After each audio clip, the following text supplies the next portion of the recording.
6 college students are in big trouble right now, facing felony charges after police say they lured a man to the college campus, chased him down, accused him of being a pedophile and a sexual predator, which he wasn't. Turns out this was all staged for social media, but the victim's complaints brought the suspects to a real-life courtroom.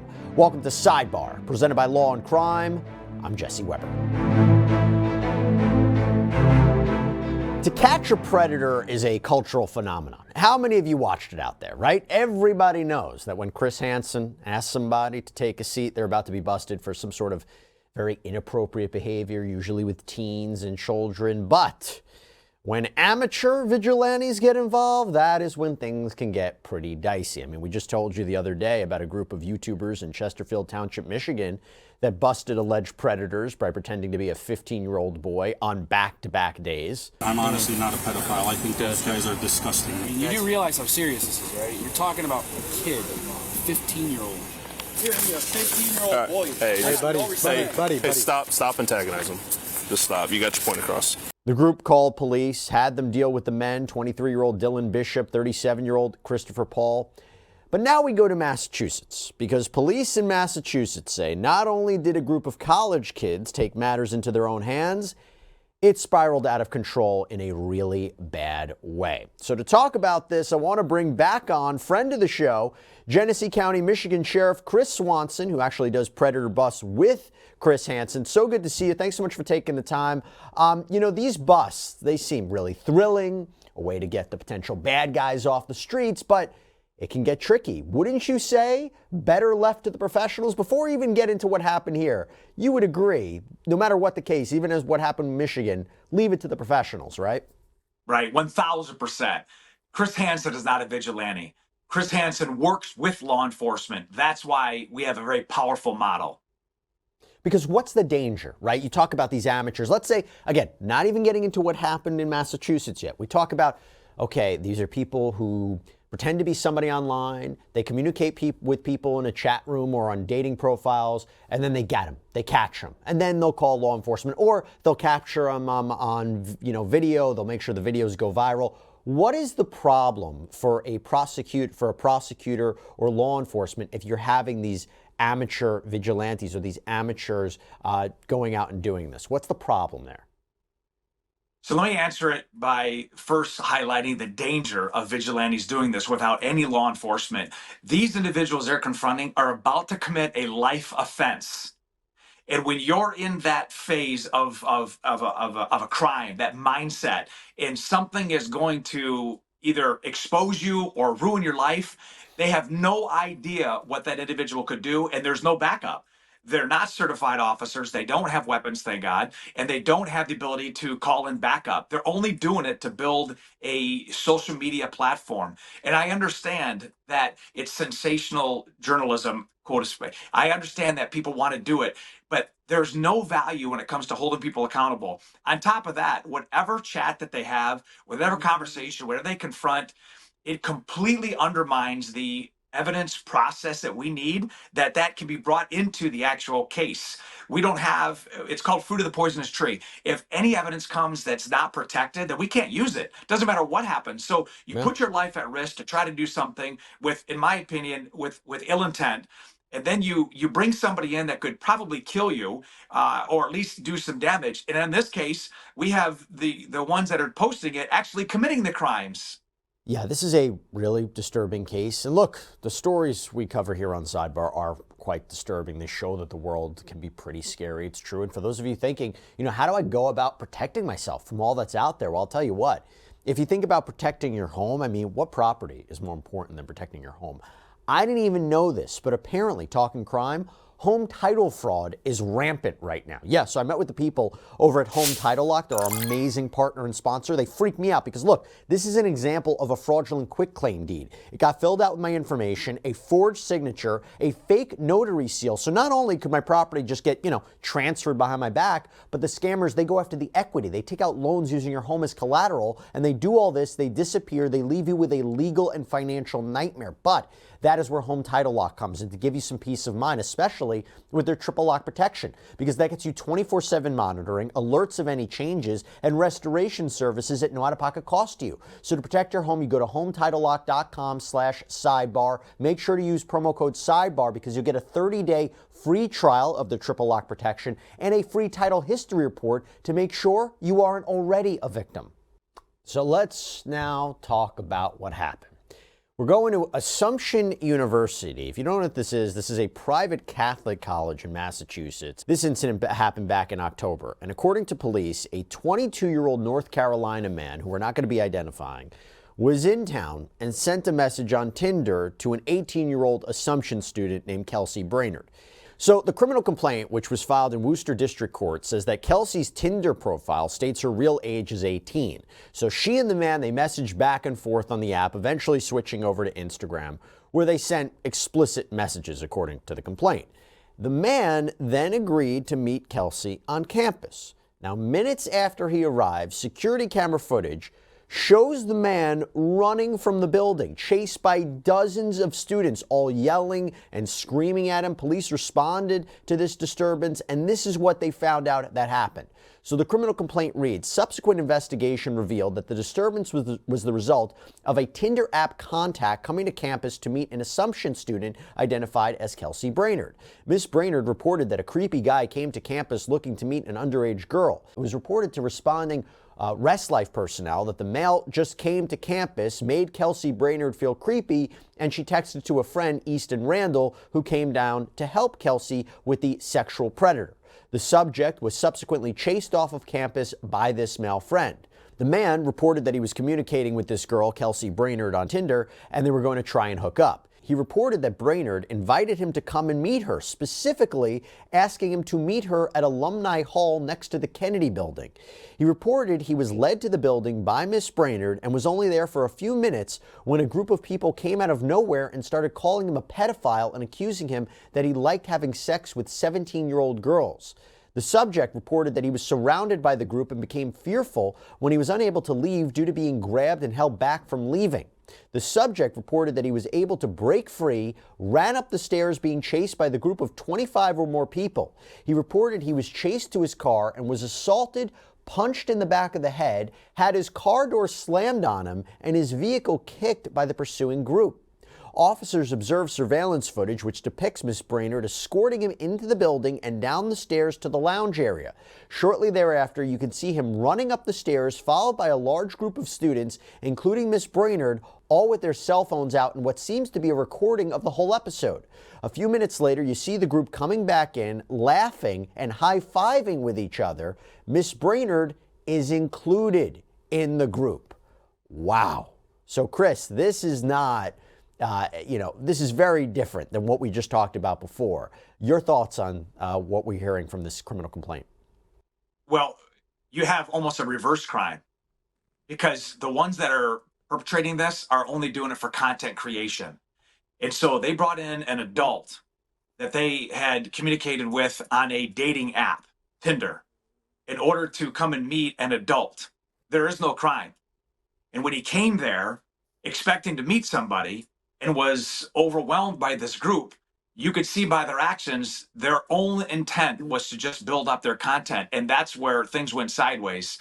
This, quote, predator that they called is now the victim in this case. And that's why people that don't understand the law, that don't understand these operations, cannot be involved. Now, police said they tried to get the truth from Brainerd. Tell us what happened here. But according to them, she was trying to avoid getting in trouble, namely saying that this man was a predator, that she was scared, she didn't know he was going to show up, that she texted a friend who ran after him. But the criminal complaint says the volume of students seen ascending the stairs in pursuit of him is in direct contradiction of the information provided by Miss Brainerd. The interaction depicted in the footage occurs from start to finish in 2.35 minutes and does not appear to be a random occurrence, but a deliberately staged event. And this confrontation and investigation led to charges against 6 people, 5 who were 18 or older, one unidentified juvenile who was 17. So charges were filed in December, and the students were in court this month to enter guilty pleas. Kelsey Brainerd faces 3 charges: kidnapping, intimidation of a witness, juror, police, or court official, and conspiracy, all felonies. The intimidation charge appears to be connected to misleading police in their investigation. A friend, Kevin Carroll, reportedly admitted to police that he assaulted this man as he was trying to get away, allegedly hitting him with that car door as he tried to escape. So in addition to kidnapping and conspiracy, he faces a charge of assault and battery with a deadly weapon. Now, the juvenile suspect is also accused of assaulting the man by allegedly hitting him in the head. And 3 other students were also charged with kidnapping and conspiracy: Isabella Trudeau, Joaquin Smith, and Easton Randall. Chris, now they're facing significant charges here as a result of whatever you want to call this, a prank, a good time. And the video evidence, I guess they didn't think that far ahead that all of this could have been captured. Jesse, that's why your platform and your message is so vital.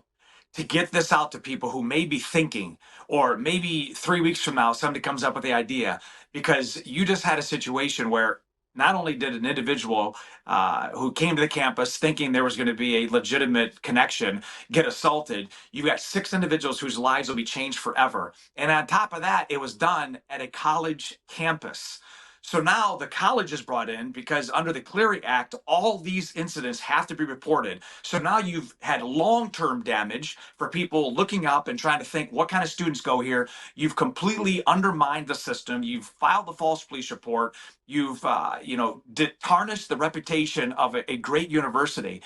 That's why people need to just think about what they're doing and think of the long-term ripple effect. Predator investigations are not entertainment. We don't do these in order to get clicks. Even at the sheriff's office, we do them to send a message that if there are predators that are going to seek underage or vulnerable victims, that there's going to be an operator on the other side of that door. Whether it's Chris Hansen, law enforcement, or just the sheriff of Genesee County, you better be ready to confront somebody. But when somebody uses those and they undermine them and usurp them for entertainment value, it totally demeans and takes away the good that we're doing. And by the way, right, I mean, I'll emphasize this again, this guy's completely innocent. He wasn't doing anything illegal. But even if he was, so even if you're dealing with underage people and you're dealing with a predator, to run up against him and to beat him up, that's still problematic in many ways, right? Yeah. I can tell you the law does not allow us to use people that are not agents of law enforcement. That's why there's a process. We use confidential informants. People like Chris Hansen are in the field. They're part of the operation.